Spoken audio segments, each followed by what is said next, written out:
Uno. Nosotros.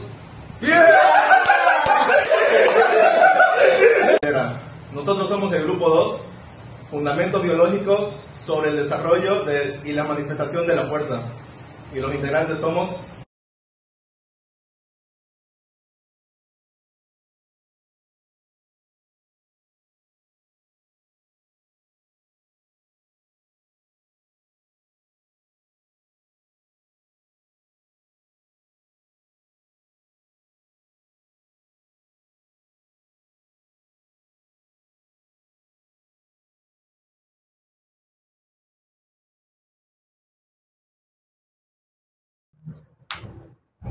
Fundamentos biológicos del desarrollo de la fuerza.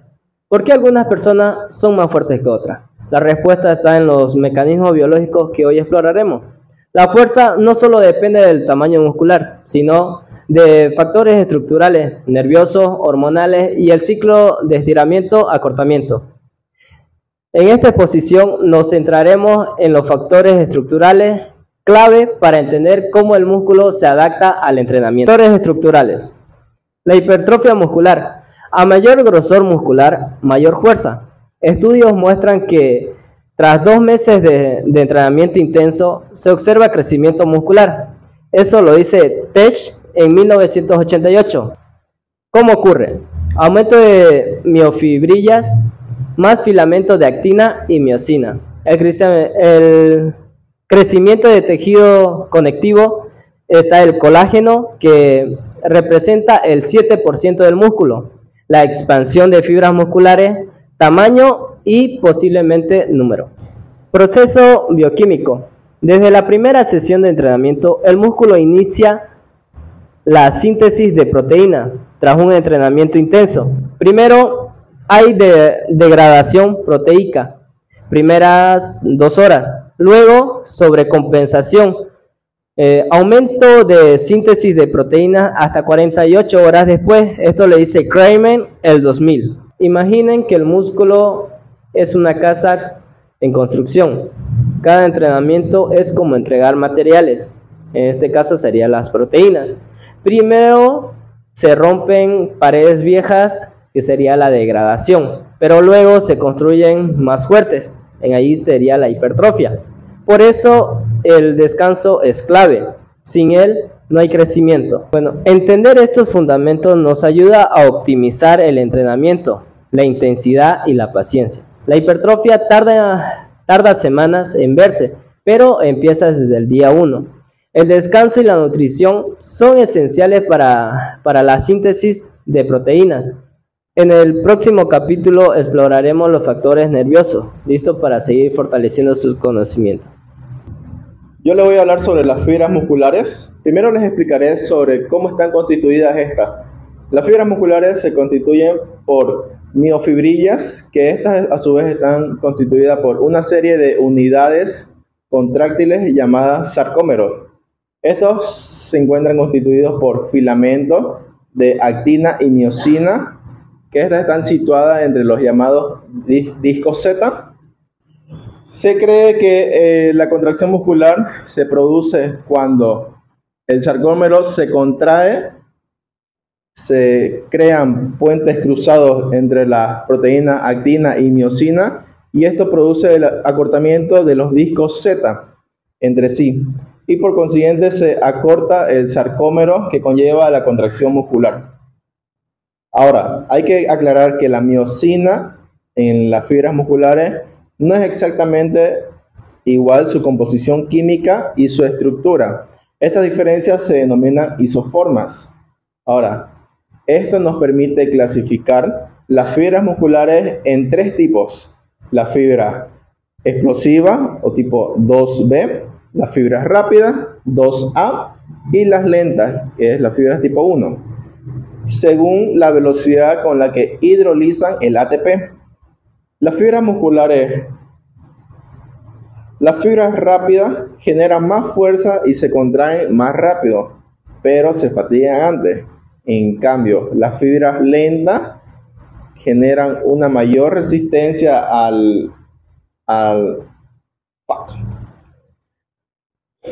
En cambio, las fibras lentas tienen una mayor resistencia a la fatiga, ya que tienen una mejor vascularización, pero estas usan la vía aeróbica para obtener más energía.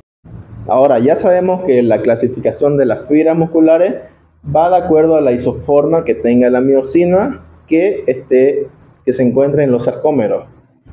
Por ejemplo, la miosina que es capaz de hidrolizar rápidamente el ATP unas 600 veces por segundo se denomina miosina rápida. Por el contrario, la que hidroliza el ATP más lento, unas 300 veces por segundo, se denomina miosina lenta. Y por último, hay un tipo de isoforma de miosina que está en el intermedio entre la miosina rápida y la lenta. Además de los cambios estructurales en las fibras musculares, como la hipertrofia muscular, el entrenamiento de fuerza también genera cambios en el sistema nervioso, aumentando progresivamente la capacidad de nuestro cuerpo de levantar cargas más pesadas con el paso del tiempo. Lo primero que tenemos que saber es que nuestros músculos son controlados por unidades motoras, que básicamente son grupos de fibras musculares inervadas por una única neurona motora. Estas unidades motoras varían en tamaño. Las más grandes generalmente corresponden a las fibras musculares tipo 2 o de contracción rápida, y como resultado de la exposición a cargas pesadas mediante el entrenamiento de fuerza, nuestro sistema nervioso se adapta para reclutar estas unidades motoras más grandes y poderosas más eficientemente. Por otro lado, también se genera una adaptación neuromuscular, que es el área donde la neurona se conecta con la fibra, mejora la eficacia de la transmisión del impulso nervioso y permite que las fibras musculares respondan más rápidamente a las señales. También con el entrenamiento de fuerza, el sistema nervioso se vuelve más eficiente en aumentar la frecuencia de los impulsos nerviosos que envía a las fibras musculares, ocasionando que éstas se contraigan de manera más potente y sostenida. Sumando a lo anterior, el sistema nervioso aprende a sincronizar mejor la activación de las unidades motoras, lo que aumenta la capacidad del músculo de generar fuerza de forma más efectiva, ya que las fibras trabajan juntas en el movimiento adecuado. Otro aspecto más importante es la reducción de inhibición neural. Sabemos que los músculos, los tendones, tienen mecanismos de protección que limitan la cantidad de fuerza que se puede aplicar, pero conforme nuestro cuerpo se adapta al entrenamiento, el sistema nervioso reduce la acción de estos mecanismos protectores, permitiendo que el músculo genere más fuerza sin activarlo. Hablaré sobre los factores nerviosos que intervienen en el desarrollo de la fuerza. Cuando pensamos en fuerza muscular, solemos imaginar en músculos grandes y bien desarrollados. Sin embargo, ¿sabías que hay una gran parte del aumento de la fuerza dependiendo únicamente del tamaño del músculo? Notamos, no se deben tanto al crecimiento muscular, sino al sistema nervioso mejorando su capacidad para activar nuestros músculos. Las contracciones musculares se generan gracias a las motoneuronas, que son las encargadas de enviar impulso eléctrico de la médula espinal hasta las fibras musculares. Bueno, le voy a hablar sobre el ciclo de estiramiento y acortamiento, o sea, es un proceso biomecánico natural que ocurre cuando un músculo se estira rápidamente antes de contraerse. Este ciclo tiene tres fases: la fase céntrica, que el músculo se estira; la fase isométrica, se detiene brevemente; y la fase concéntrica, el músculo se acorta para generar fuerza. Cuando esta secuencia ocurre rápidamente, la fuerza producida es mucho mayor que si la contracción concéntrica ocurre sola. Las evidencias científicas del SEA. Diversos estudios han demostrado la eficacia del SEA. La eficiencia mecánica: cuando usamos el SEA, la concentración concéntrica es de un 60% más eficiente, comparado con el 40% de la contracción aislada. Eso significa que gasta menos energía, o sea, oxígeno, realizando un mismo esfuerzo. Experimentos eléctricos. Si se estira el músculo justo antes de enviar un impacto eléctrico, la fuerza generada es mayor que si se hace sin un estiramiento previo. Saltos verticales. Los saltos con contramovimientos, o CMJ, donde la Los cuádriceps se estiran primero, logran una altura superior al salto desde la posición estática SJ. La actividad eléctrica muscular. Durante el salto SMJ, el cuádriceps se activa un 35% menos y aún así el salto es 10 a 20% más alto que el J. La actividad eléctrica muscular durante el salto SMJ. El cuádriceps se activa un 35% menos y aún así el salto es de 10 a 20% más alto que el SMJ. Esto demuestra que el SEA es un mayor a la energía del cuerpo. ¿Por qué el SEA es el mejor en el rendimiento? Hay una única razón clara, porque existen dos mecanismos principales, que es el reflejo miostático y la energía elástica. El reflejo miostático es un reflejo involuntario del sistema nervioso, el cual el músculo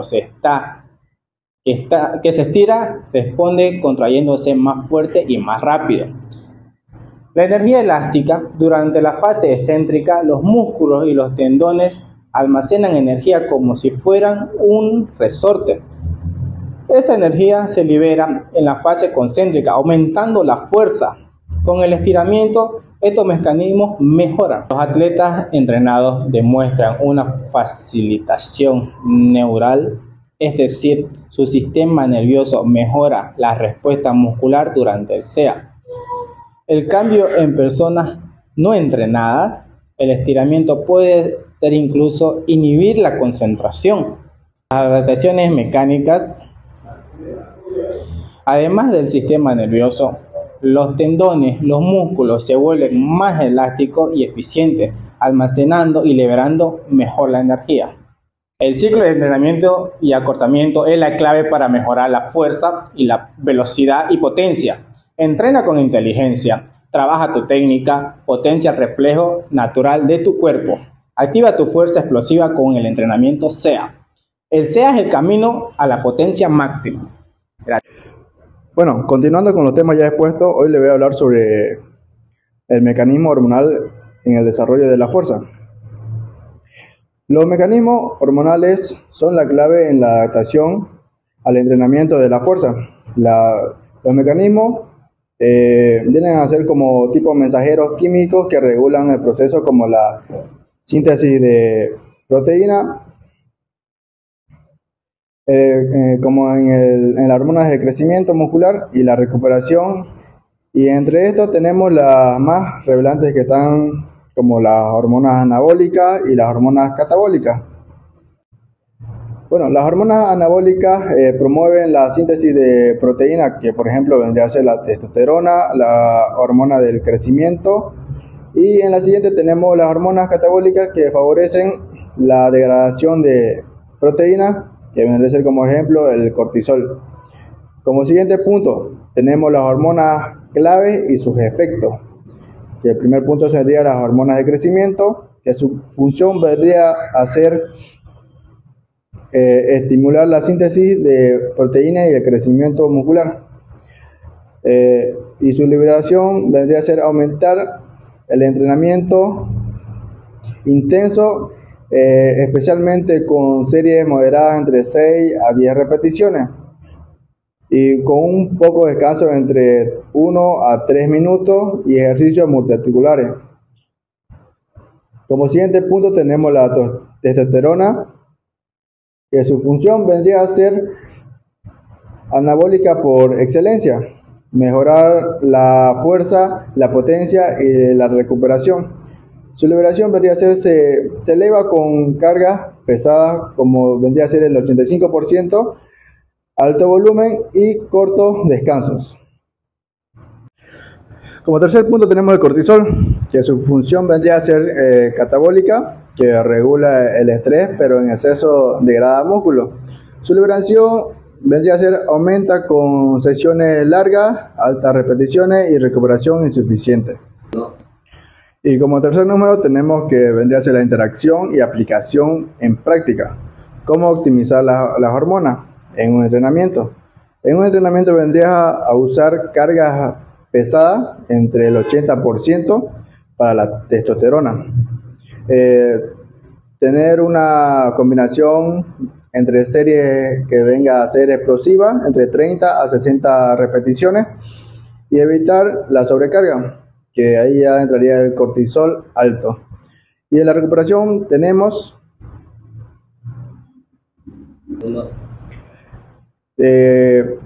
descansos adecuados entre 3 a 5 minutos para la fuerza máxima, y sueño y nutrición para las proteínas, que vendría a ser carbohidratos para apoyar la síntesis hormonal.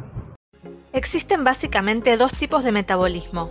Si se basa en un proceso constructivo por el cual se fabrica nueva materia viva, hablamos de anabolismo. Se realiza mediante variadas reacciones químicas gracias a la transformación de las sustancias asimiladas durante la alimentación, dando lugar a sustancias nuevas que suelen ser más complejas y de composición muy variada. A esto se lo denomina síntesis de sustancias y requiere gasto de energía. El anabolismo sirve para la creación de materia propia y para la reserva de energía.